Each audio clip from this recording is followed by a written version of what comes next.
सभी शंकराचार्यों को मैं ये कहना चाहता हूं कि वेद के मंत्रों का पूर्ण रूप से अध्ययन करें और अध्ययन करने के बाद ये देखें कि वेद के मंत्र क्या कह रहे हैं। आप उषा की पैंती पहना रहे हो, वेद कह रहा है कि परमात्मा के नाम का स्मरण करके उसको श्वास के द्वारा धारण करो, तब पवित्रीकरण होगा, पवित्री धारण होगा। और आप उषा की पैंती पहना रहे हो, आप जो है तो जल छिड़क रहे हो पवित्र करने के लिए, वेद का मंत्र कह रहा है कि परमात्मा के नाम का स्मरण करो, तब पवित्र होगा, एक्सटर्नल और इंटरनल, बाह्य और अभ्यंतर। और कम पढ़ा लिखा व्यक्ति ये बता सकता है कि as you think so you become.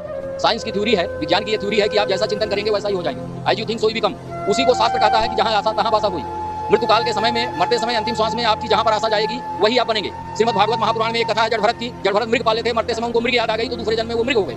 इसलिए जो है as you think so become, आप जैसा चिंतन करेंगे वैसा ही होंगे। ये साइंटिफिक रीजन है, विज्ञान की भी थ्योरी यही है। इसलिए जो है भूत की पूजा करना, प्रेत की पूजा करना, 84 लाख योनि में आप प्रेत की पूजा करोगे, भूत की पूजा करोगे, देवी देवताओं की पूजा करोगे, तो आप उसी योनि में जाओगे। इसलिए कि आपका जैसा चिंतन होगा उसी चिंतन के आधार पर अंतिम श्वास जैसे निकलेगी वही उसी योनि में आपको जाना है। इसलिए भूत पूजा करना, प्रेत पूजा करना ये मूर्खों का काम है, ये ज्ञानियों का काम नहीं है। और जो ऐसा कर रहे हैं वो मूर्ख प्राणी है। मानव में जन्म पाने के बाद भी अगर वो भूत पूजा और देवी देवताओं की पूजा कर रहे हैं, मूर्ख प्राणी है। उनसे बड़ा मूर्ख संसार में कोई नहीं है। और जो व्यक्ति इन सबको छोड़ करके एक परमात्मा के शरण में गया, भाई हम कहते हैं अगर परमात्मा एक है तो वो कौन है?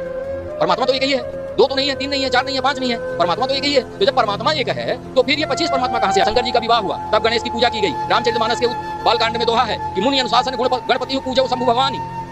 जब शंकर पार्वती का विवाह हुआ तो गणेश की पूजा की गई। वो कौन गणेश है? तब तुलसीदास जी ने नीचे लिखा कि कोई सुनी जाने संशय करे, सूर्य अनादि जी अजान। ये सुनकर के कोई शंका नहीं करना।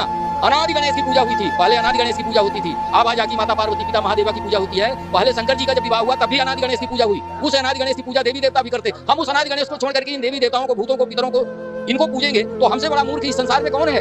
हम किस चीज के शंकराचार्य हैं, किस चीज के ज्ञानी हैं, कैसे धर्मगुरु हैं जिनको हमको स्वयं का ज्ञान नहीं कि धर्म क्या है और ये ज्ञान नहीं कि परमात्मा क्या है, और ये मालूम नहीं है कि असली गुरु को, किस सदगुरु की शरण में हमको जाना चाहिए। जब हमको ये ज्ञान नहीं है, हम गुरु की प्रामाणिकता को नहीं परख पा रहे हैं। पानी पियो छान के, गुरु करो जान के। कौन से गुरु को करो जान के?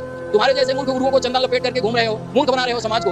मानव का जीवन बार बार नहीं मिलता है और इस मानव जीवन को अगर तुम बर्बाद कर रहे हो, तुमसे बड़ा अपराधी इस संसार में कोई नहीं है। तुम्हारे लिए कहीं जगह नहीं है। या गंगा नहाने से अगर मोक्ष होता तो गंगा का पुत्र भीष्म पितामह का भी मोक्ष हो जाता। इसलिए गंगा नहाने से कुछ नहीं होता। वेदांत में एक श्लोक है, इदम तीर्थम ये भ्रमन्ति तमसा जना आत्मतीर्थम न जानन्ति कथम मोक्ष प्राणिने। पार्वती ने शंकर से पूछा कि ये गोटरी मोटरी बांध के लोग कहां जा रहे हैं?